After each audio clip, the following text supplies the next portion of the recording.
The blood on Park Jang's knuckles was still fresh when he walked into his son's bedroom that February night in Manhattan. The boy, 12 years old, small for his age, sat cross-legged on the floor, rocking slowly, his fingers tracing invisible patterns in the air. Jang had just broken a man's jaw in the backroom of his restaurant in Koreatown, had watched fear bloom in the debtor's eyes like a dark flower, and now he stood in this doorway watching his own son, feeling a different kind of helplessness that no amount of violence could remedy. The boy didn't look up. He never did. The birthday party downstairs was in full swing. Associates and their families, expensive champagne, designer gift bags.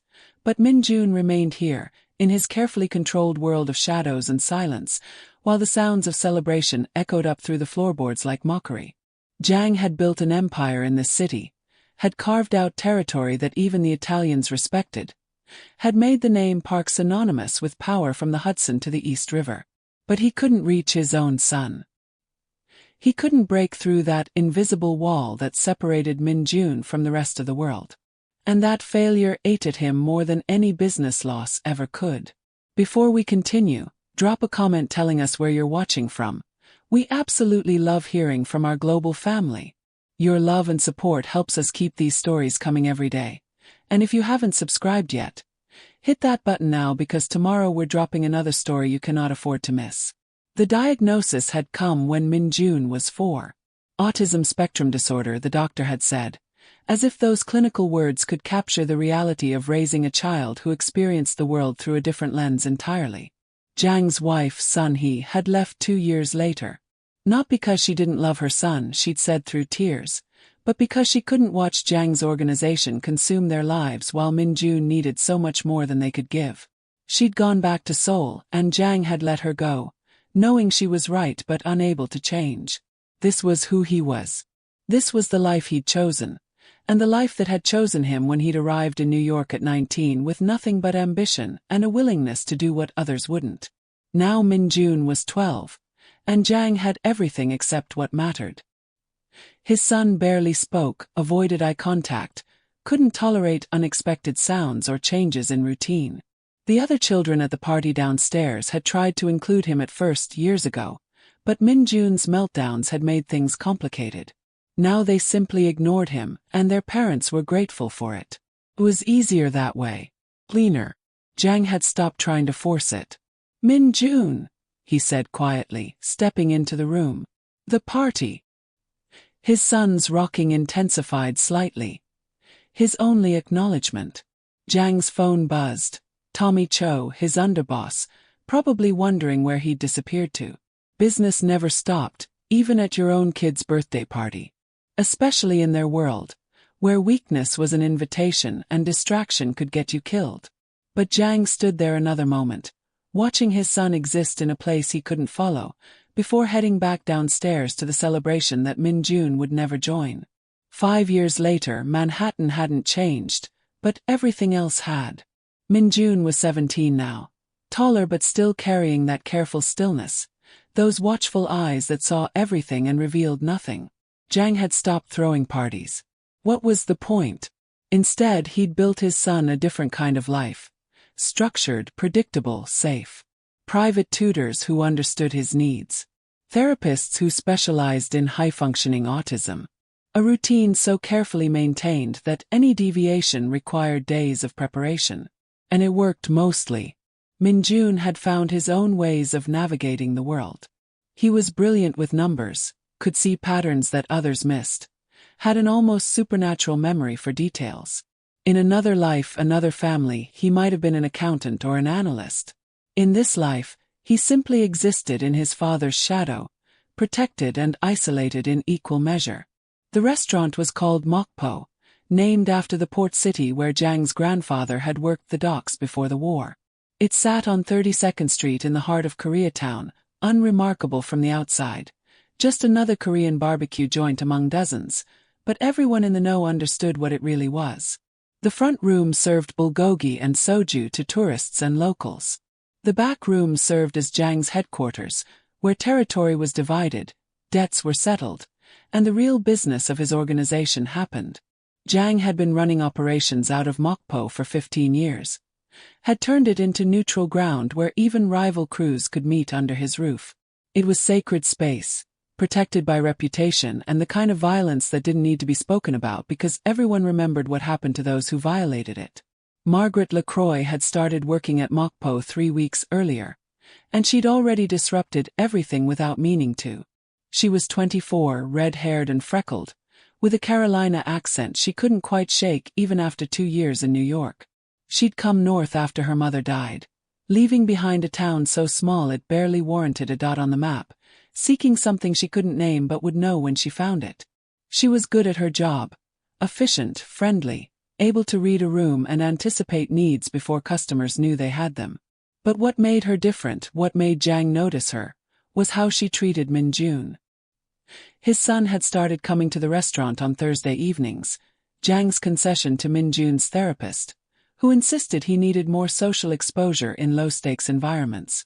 Min-jun would sit at the corner table by the kitchen, order the same thing every time, galbi-tang and barley tea, and work on whatever puzzle or problem had captured his attention that week. The staff had learned to leave him alone, to deliver his food with minimal interaction, to pretend he wasn't there. It was what worked, what kept things calm.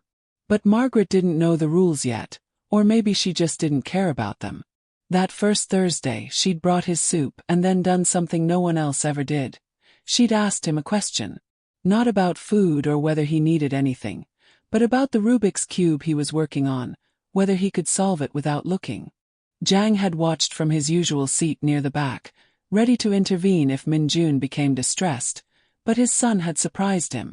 Min-jun had looked up, not quite at Margaret's face but somewhere near her shoulder, and he'd nodded once. Then he'd solved the cube in 43 seconds, his fingers moving with mechanical precision, and he'd set it down gently before returning to his soup. Margaret had smiled, not the patronizing smile people often gave Min-jun, not the uncomfortable grimace of someone trying too hard, but genuine pleasure at having witnessed something remarkable.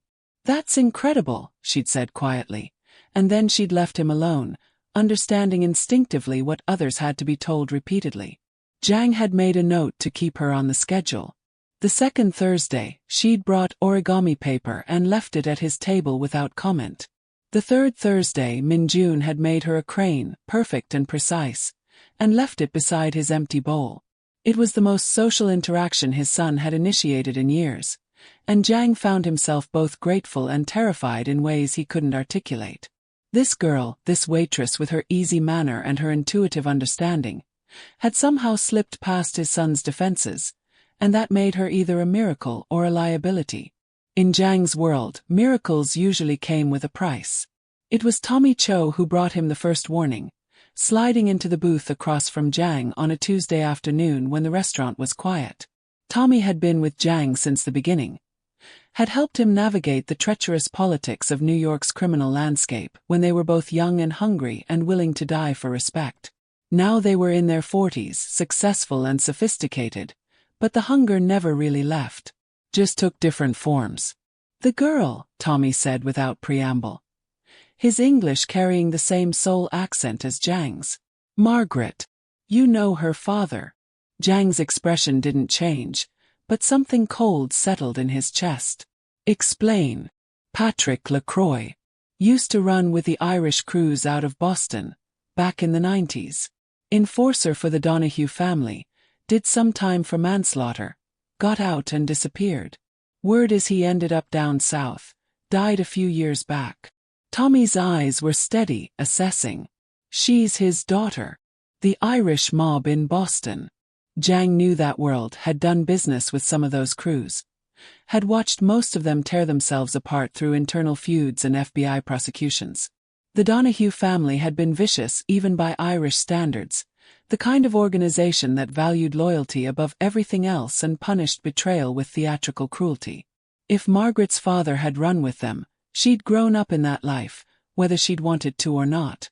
She'd seen things, understood things, carried that particular kind of damage that came from being raised in the shadow of violence. "She'd tell anyone?" Jang asked quietly. Tommy shook his head. "Doesn't talk about it. Clean record, no connections I can find. Far as anyone knows, She's just a girl from North Carolina trying to make rent in the city. He paused. But you don't come from that blood without it meaning something. I thought you should know, especially with how much time she's spending around Min-jun. Jang sat with that information, turning it over in his mind like a stone, looking for sharp edges. His first instinct was to fire her, to remove any potential threat before it could materialize. But something held him back. The memory of his son's face when Margaret had praised his Rubik's Cube, the careful way Min-jun now positioned his origami cranes so she would see them, the first genuine connection his son had made with someone outside their insular world. How much was that worth? What was he willing to risk for it? Keep watching her, he finally said. But don't interfere. Not yet. Tommy nodded, understanding the unspoken command. In their business, trust was a currency more valuable than money, and Jang had just invested some of his in a red-haired waitress he barely knew. It was either wisdom or sentimentality, and he wasn't sure which scared him more. The night everything changed was humid and still, summer heat turning Manhattan into a furnace that even darkness couldn't cool. Jang was in the back room with Tommy and two associates from a Chinese crew out of Flushing, negotiating territory boundaries around some new construction projects in Long Island City. It was delicate work, the kind of conversation where every word mattered and respect was measured in subtle gestures and careful concessions. They'd been at it for 3 hours, and they were finally approaching terms everyone could accept. That's when he heard his son scream. Jang was moving before conscious thought, his hand already reaching for the gun tucked against his spine, Tommy and the others right behind him. Min-jun didn't scream, not from pain, not from fear, not ever. His meltdowns were silent, internal, a retreat into himself rather than an explosion outward. But that sound had been pure terror, primal and wrong, and Jang felt his heart trying to punch through his ribs as he burst through the door into the main restaurant. The scene resolved itself in fragments. Min-jun backed against the wall near his usual table, hands over his ears, rocking violently. 3 men Jang didn't recognize. Young, stupid, probably drunk, standing too close, laughing. One of them holding Min-jun's origami cranes, crushing them slowly. And Margaret placing herself between his son and the strangers, her voice low and firm and completely unafraid even though the biggest of the 3 had 8 inches and 100 pounds on her. "Step back," she was saying. "Right now. Step back and walk away." The men were laughing, enjoying this, feeding off each other's aggression. "What's your problem, sweetheart? We're just having fun with the..." He used a word that made Jang's vision go white at the edges, a slur that reduced his son to something less than human, and Margaret moved. She was fast, Jang would give her that. Her knee came up hard between the big one's legs, and as he doubled over, she grabbed his head and slammed it down onto the nearest table with a sound like a gunshot. The other 2 froze, shocked, and then Tommy was there with 2 of the kitchen staff, and the situation resolved itself the way these things always did in Jang's world. Quickly, quietly, and with a kind of violence that sent a message. The 3 men were dragged toward the back exit, and Jang knew without asking that they'd be delivered to somewhere unpleasant to reflect on their choices. But he wasn't watching that. He was watching Margaret drop to her knees beside Min-jun, not touching him, just making herself small and non-threatening and present. "Min-jun," she said softly, not approaching, giving him space. "It's okay. They're gone. You're safe. Nobody's going to hurt you." His son was still rocking, still lost in the storm of overstimulation and fear, but Margaret stayed there, a steady anchor point, and gradually, so gradually Jang almost didn't notice when it happened, Min-jun's movements began to slow. His hands came down from his ears. His breathing evened out. And he looked at Margaret, really looked at her, making eye contact for the first time Jang had ever witnessed, and he said, "Thank you." 2 words. Barely a whisper. But they broke something open in Jang's chest, some locked room he'd been avoiding for 17 years. This girl, this stranger with her father's blood and her own strange courage, had protected his son. More than that, she'd seen Min-jun as someone worth protecting, worth defending, worth treating as fully human. In a world that constantly told them both that Min-jun was less than broken, better off invisible. She'd chosen to stand in front of him and say no. What the hell was he supposed to do with that? Later, after the restaurant closed, after Tommy had made sure the three idiots understood the consequences of ever coming back, after the kitchen staff had gone home and the chairs were stacked on tables, Jang found Margaret in the break room. She had ice wrapped in a towel pressed against her knuckles, and she looked tired but steady, like someone who'd done difficult things before and would do them again if needed. He stood in the doorway, this man who'd killed people with his bare hands, who'd built a criminal empire through calculated violence and strategic intimidation, and he didn't know what to say. "Your father," he finally began. "Patrick LaCroix. Boston."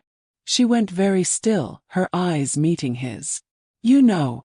It wasn't a question. Jang nodded. "I know. Tommy told me." A long silence stretched between them, full of unspoken things. Then Margaret set down the ice and leaned back in her chair, looking suddenly younger than her 24 years. "I was 8 when they arrested him," she said quietly. "Manslaughter, but it should have been murder. He beat a man to death outside a bar in Southie, and I watched him come home with blood on his shirt, and I knew. Even at 8, I knew what he was, what he'd done." She paused, her hands folding together in her lap. "My mother moved us south after that, changed our name, tried to give me something different. But you don't escape that blood, do you? You carry it whether you want to or not. Why did you help him?" Jang asked. "Min-jun. Why put yourself in danger for him?" Margaret looked at him like he'd asked the stupidest question in the world. "Because nobody else was going to. Because he's just a kid who needed help. Because..." She trailed off, then shook her head. "My father was a monster, Mr. Park. He hurt people because it made him feel powerful, because he could, because he enjoyed it. But that doesn't mean I have to be like him. We get to choose, don't we? Who we are, who we protect, what we're willing to stand up for." She met his eyes again. "I choose to be someone who protects kids who can't protect themselves. Even if that means working for a man who probably isn't that different from my father." The honesty of it hit Jang like a physical blow. She wasn't naive about who he was, what he did, what kind of world she'd walked into. But she'd chosen to be here anyway. Had found some kind of meaning in this complicated space where violence and protection intersected. He should fire her. Should pay her for the month and send her away before she got any more involved in his son's life, before she became a liability or a target. But instead he heard himself say, "Thursday nights. Min-jun comes every Thursday. I want you on that shift. Whatever he needs, you make sure he has it." Margaret smiled, small and genuine. "Yes, sir." Then, because she apparently couldn't help herself, "But you should know, I wasn't actually in that much danger. My father was a bastard, but he taught me how to handle myself before he went away. Those guys never had a chance." Despite everything, Jang found himself almost smiling. "Good," he said. "Because in this world, Margaret, the people who survive are the ones who can protect themselves. Remember that." The summer stretched into fall, and the Thursday evenings developed their own rhythm. Margaret would greet Min-jun when he arrived, would bring him his usual order without asking, would leave small things at his table. A new Rubik's Cube with a different pattern, a book about origami techniques, a puzzle box that took him 3 weeks to solve. She never pushed, never demanded more interaction than he was willing to give, but she was present, consistent, a reliable constant in his carefully structured world. And Min-jun responded in ways that shocked Jang. His son began speaking more, brief comments about things that interested him, observations about the restaurant or the customers or the mathematics of the menu prices. He started making eye contact, fleeting but real. He smiled sometimes when Margaret said something funny, a quick flash of joy that transformed his usually serious face. Jang watched it happen the way you watch spring arrive. Gradual, inevitable, changing everything without announcing itself. His son was opening up, learning to trust, developing something that looked remarkably like friendship with this girl who'd stumbled into their lives. And Margaret seemed to bloom under it too, as if caring for Min-jun filled some need in her that her regular life left empty. She'd stay late sometimes after her shift ended, sitting at Min-jun's table while he worked on his puzzles, telling him stories about growing up in North Carolina, about her mother, about the ocean. Never about her father, Jang noticed. That part of her past remained locked away, spoken about once and never revisited. It was Tommy who voiced what Jang was trying not to think about. They were in the office above the restaurant, reviewing accounts, when his underboss said, "She's good for him." For Min-jun. "I've never seen him like this." Jang nodded, not trusting himself to speak. "But it worries you," Tommy continued. "Because in our world, anything you care about becomes a target. Anyone you love becomes leverage. And Min-jun already has enough to deal with without us painting a target on the one person who makes him happy." "Yes," Jang said simply, because what else was there to say? Tommy was right. In their business, weakness was exploited, love was weaponized, and the people closest to you were always the most vulnerable. Jang had enemies, rivals who resented his territory, old grudges that hadn't been forgotten, ambitious younger crews who saw him as an obstacle to be removed. Any one of them would use Margaret against him if they knew what she meant to Min-jun, would hurt her to hurt his son to hurt him. It was how this world worked, the mathematics of violence and leverage that governed all their interactions. "So what do you do?" Tommy asked. "Cut her off. Send her away." Jang was quiet for a long time, staring at the ledgers without seeing them. Finally he said, "My son has spent 17 years isolated, unable to connect, locked in his own world. And now he's found someone who sees him, who values him, who makes him feel less alone. What kind of father would I be if I took that away from him to protect him from dangers that might never come?" Tommy nodded slowly. "A careful one. Smart one. But maybe not a good one." He paused. "You know what this means, though. If you let this continue, if you let Margaret stay close to Min-jun, you have to protect her. Not just from rivals but from our own organization. Some of the younger guys, they don't understand about Min-jun, don't respect it. They think he's weak, think you're weak for caring. If they knew how important she is. Then we make sure they know she's protected," Jang said, his voice taking on the hard edge that appeared when discussion shifted to commands. "We make it clear that Margaret LaCroix is untouchable, that anyone who disrespects her or Min-jun answers to me personally. Spread the word, Tommy. Make sure everyone understands." His underboss smiled, the expression that appeared when he remembered why he'd followed Jang for 25 years. "Consider it done. And boss, for what it's worth, I think you're making the right choice. The kid deserves to be happy, even if it complicates things." The night Margaret asked Min-jun to dance, Jang had been expecting another quiet Thursday evening. Instead, he got a revelation that would haunt him for the rest of his life in the best possible way. It started with music. Someone in the kitchen had connected their phone to the restaurant speakers, some acoustic Korean ballad that filled the space with melancholy melody.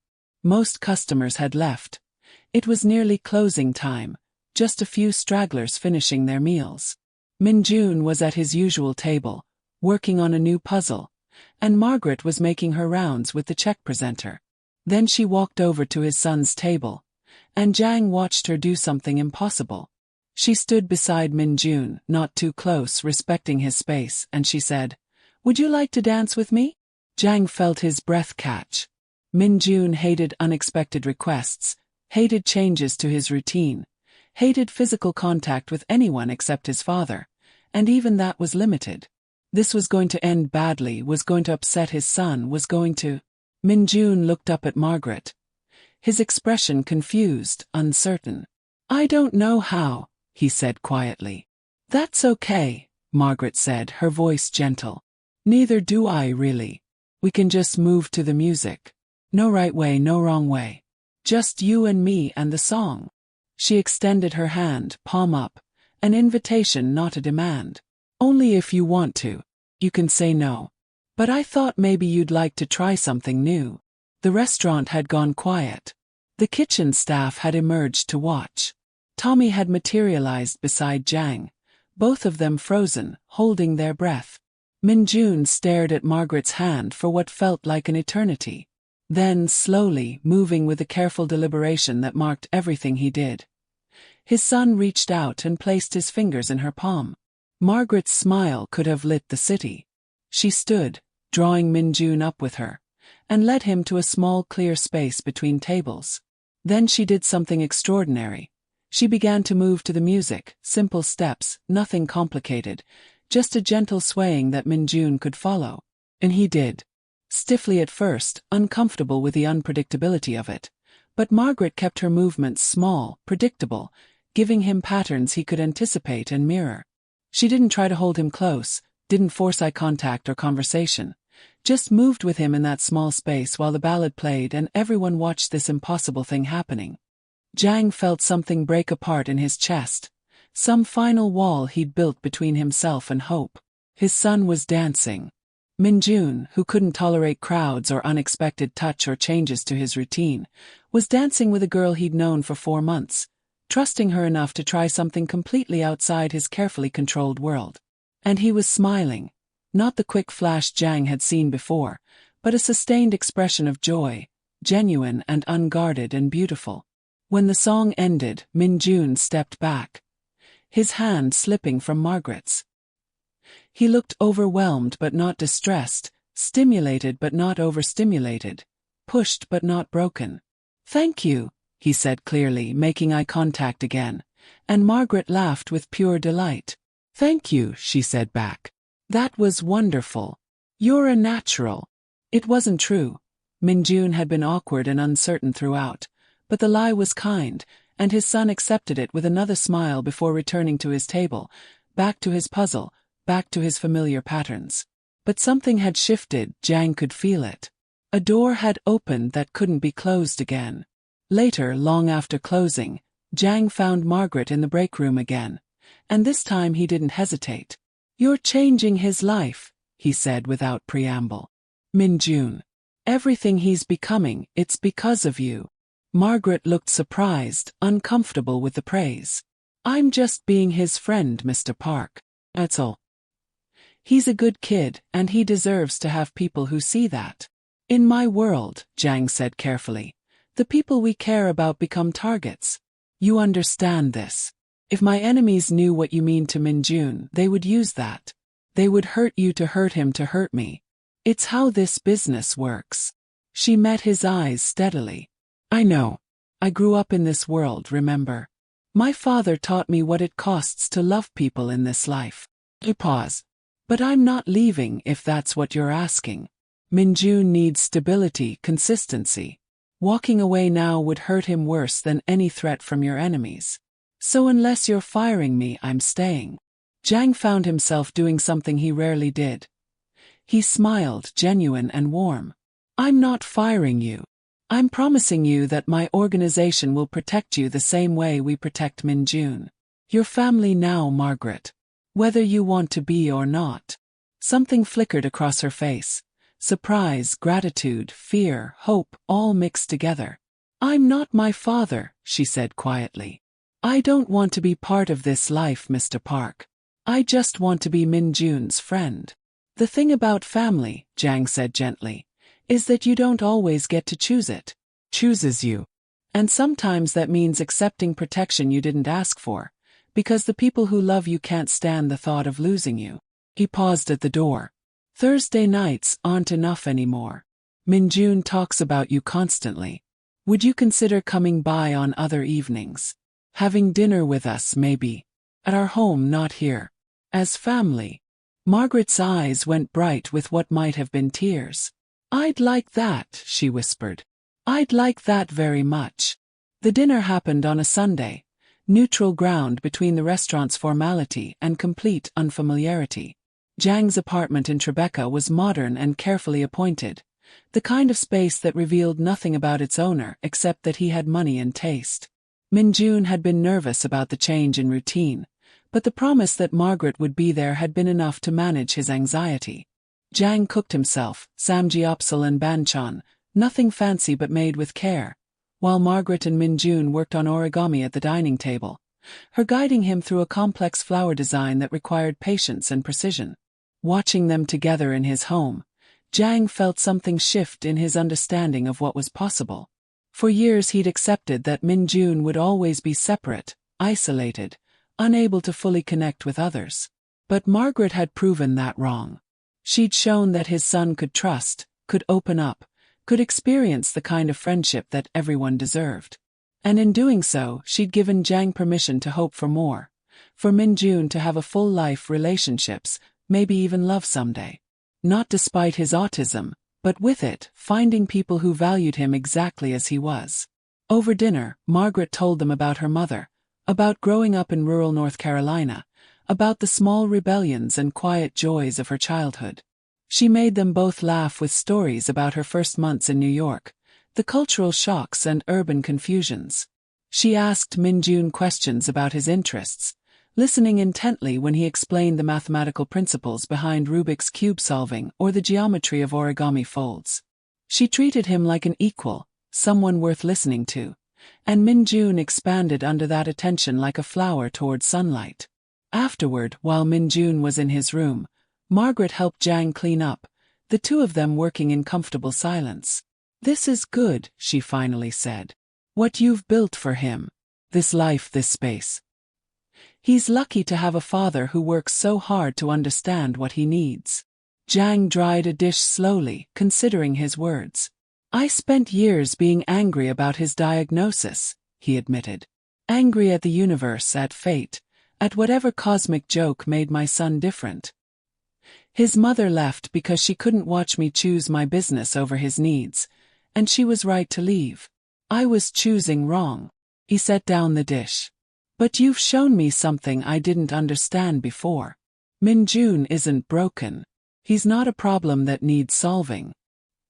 He's just himself, and the people who love him need to meet him where he is instead of demanding he change to make us comfortable." "That's exactly right," Margaret said softly. "And Mr. Park, you're doing better than you think.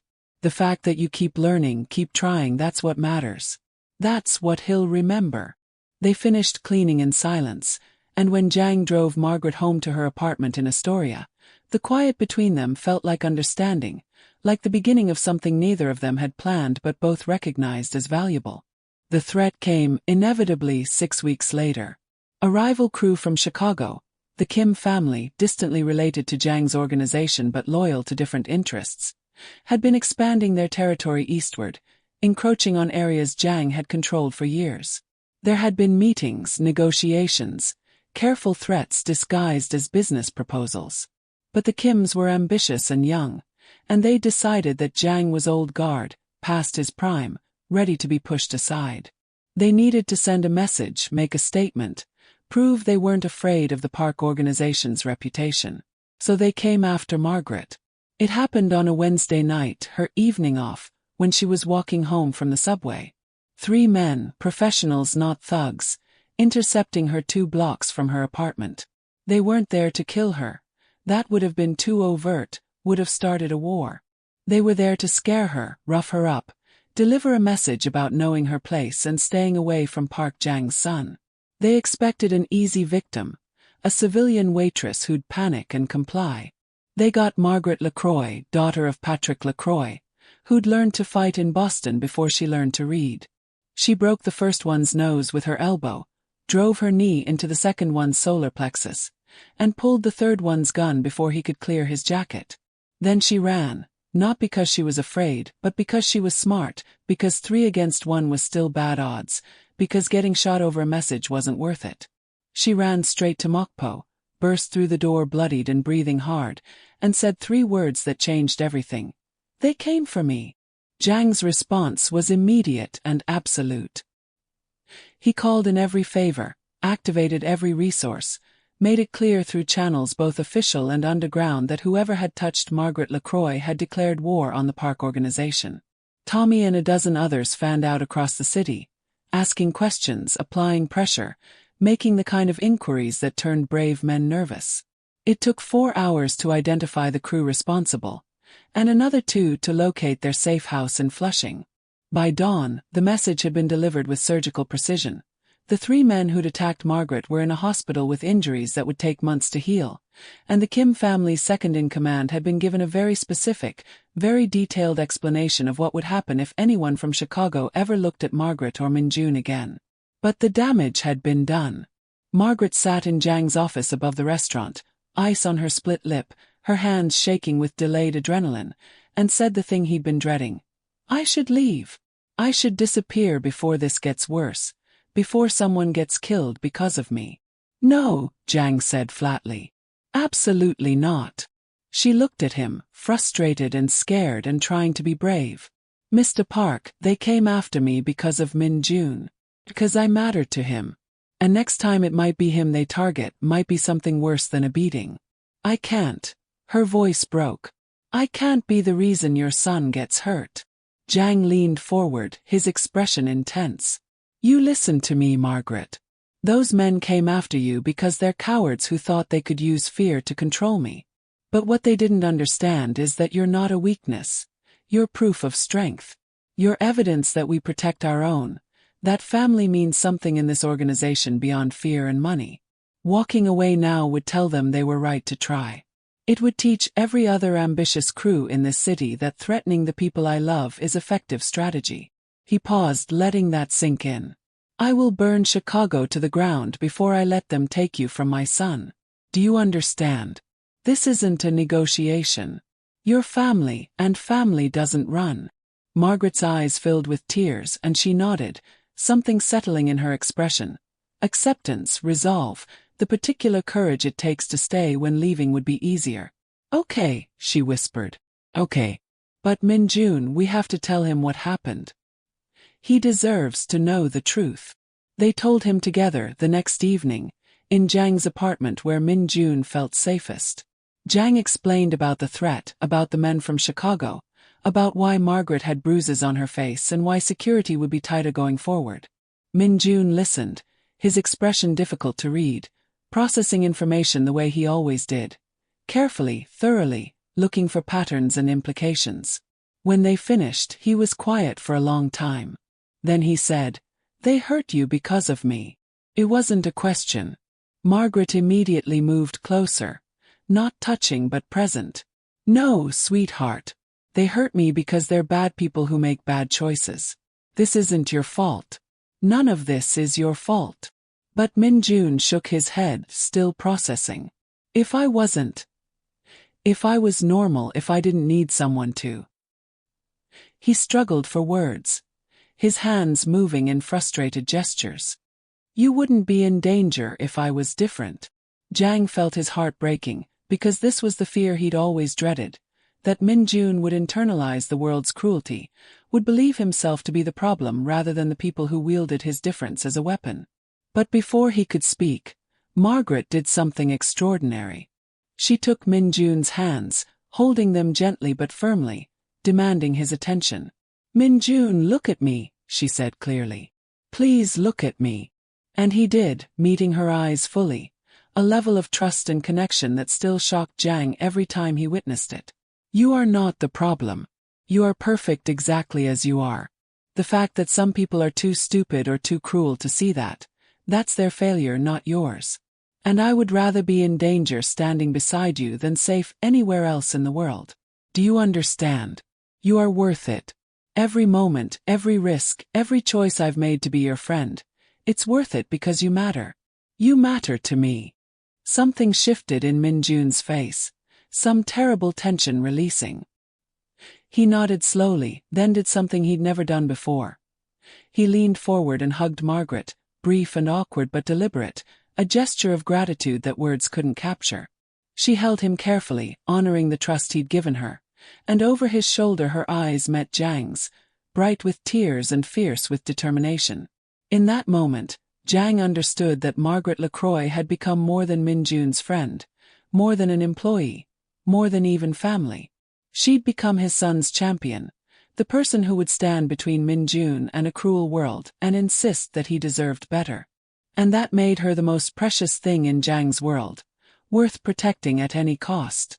The months that followed were tense but stable. The Kim family backed off, made peace, acknowledged that Jang's territory would remain his. Other crews took note, understanding that the park organization protected its own with absolute commitment. Margaret continued working at Mokpo, but now with discreet security that shadowed her movements, that ensured she was never truly alone. Min-jun noticed, worried about it, but gradually accepted it as the new normal. His relationship with Margaret deepened. She became the person he called when he was overwhelmed, when he needed to talk through something complicated, when he wanted to share an achievement or work through a problem. They went to museums together, Margaret narrating exhibits while Min-jun absorbed everything with his remarkable memory. They tried new restaurants, Margaret helping Min-jun navigate unfamiliar sensory experiences with patience and understanding. They existed in that space between friendship and something deeper, a connection that defied easy categorization but felt essential to both of them. Jang watched it happen, this strange miracle of his son learning to love and be loved, and he felt gratitude so profound it bordered on pain. Margaret had given Min-jun something Jang never could, the experience of being chosen, of having someone outside family decide that he was worth knowing, worth spending time with, worth defending. That gift was priceless, and it came with a bittersweet awareness that someday Margaret would want her own life, her own relationships, her own future that didn't revolve around a teenage boy and his criminal father. But for now this was enough. This was everything. On Min-jun's 18th birthday, Jang threw a small dinner. Just the three of them, Margaret and Tommy and a few others who'd proven themselves trustworthy. No crowd, no chaos, just people who understood and valued his son. They ate Korean food and American desserts, this hybrid celebration that felt appropriate for their hybrid family. Margaret gave Min-jun a first edition book about mathematical puzzles, something she'd been hunting for months, and his son's joy was unguarded and complete. Tommy gave him a Rubik's Cube with 9 layers instead of 3, an engineering marvel that would take weeks to master. Jang gave him something different, a letter, handwritten, explaining everything he'd never been able to say out loud about love and pride and hope. When Min-jun read it, tears streaming down his face, he looked at his father and said, "Thank you. For everything. For not giving up on me." And Jang, this man who'd built an empire on violence and intimidation, found himself crying too, because his son's happiness was worth every sacrifice, every difficult choice, every moment of fear that he wouldn't be enough. Later, when the others had left and Min-jun was in bed, Margaret and Jang sat on his balcony overlooking the city, sharing expensive whiskey and comfortable silence. "He's going to be okay," Margaret finally said. "Min-jun. He's going to have a good life, Mr. Park. I really believe that." "Because of you," Jang said quietly. "You gave him permission to hope, Margaret. You showed him that the world could be kind, that people could see him for who he is and value that. I can never repay that debt." Margaret smiled, sad and knowing. "You don't owe me anything. Loving Min-jun isn't a transaction. It's just what happens when you know him. He makes it easy." He paused. "But I want you to know, Mr. Park, that this—" She gestured at the city, at the apartment, at the life they'd built together. "This isn't forever for me. Someday I'm going to want my own family, my own future. And when that time comes—" "When that time comes," Jang interrupted gently, "we'll adjust. We'll make it work because that's what family does. Min-jun will understand. He's stronger now than he was, more capable of handling change. You've given him that. So when you're ready to build your own life, Margaret, you do it with our blessing and our support. But know that you'll always be part of this family, no matter where you go or what you choose. That's not conditional. That's forever." Margaret's eyes went bright, and she nodded, unable to speak. They sat there in the humid summer air, this unlikely family bound together by love and choice and the particular courage it takes to protect something fragile in a world built on violence. And Jang felt, for the first time in his life, like he'd built something that mattered more than territory or reputation or power. He'd built a place where his son could be loved, could be safe, could be himself without apology. That was worth every risk, every sacrifice, every difficult choice he'd made. That was the legacy that mattered. The ending came not with drama but with grace, the way the best things often do. Min-jun graduated from his private program with honors, his mathematical abilities earning him acceptance to NYU's program in applied mathematics. He would live at home, would need support and accommodation, But he was going to college, was going to pursue his passion, was going to have a future beyond the narrow confines Jang had once feared were his only option. Margaret was there for the graduation, crying openly with pride, and afterward she hugged Min-jun and told him she always knew he'd do something remarkable. And Min-jun, this boy who'd spent most of his life unable to express emotion, said clearly and firmly, "I couldn't have done it without you. You saved me, Margaret. You saw me when everyone else looked away." Years later, when Min-jun was 23 and working as a consultant for a tech company, using his particular way of seeing patterns to solve problems others couldn't, he would tell people about the waitress who'd asked him to dance. He'd explain how that moment had changed his life, had taught him that he was capable of connection, that the world held kindness for those brave enough to trust it. He'd talk about his father, this complicated man who'd built an empire but whose greatest achievement was loving his son without condition, accepting him without reservation, fighting for his right to exist exactly as he was. And he'd remember Margaret LaCroix, the red-haired girl from North Carolina who'd carried her father's blood but chose her own path, who'd seen a lonely boy and decided he deserved better, who'd stood between him and cruelty and said no with her whole body and soul. The lesson Jang came to understand was about the courage it takes to love people who the world wants to ignore, to see value where others see inconvenience, to protect the vulnerable not because it's easy or profitable but because it's right. Margaret had taught him that, had shown him that strength wasn't just about controlling territory or inspiring fear. It was about creating space where people could be safe, could be themselves, could flourish despite a world that constantly told them they were wrong. That was the real power, the kind that lasted beyond reputation or wealth or violence. That was legacy. So what do you think about Park Jang and Margaret LaCroix? About a father learning to love his son without limits, and a waitress who chose kindness in a world built on violence? Drop a comment below and tell us your thoughts. And if you haven't already, smash that subscribe button because we have another incredible story dropping tomorrow that you absolutely cannot miss. Tell us where you're watching from. We absolutely love hearing from our global family spread across the world. Until next time, remember, the people we choose to protect, the ones we refuse to abandon no matter the cost, that's what defines us. That's what makes us human. I'll see you in the next video.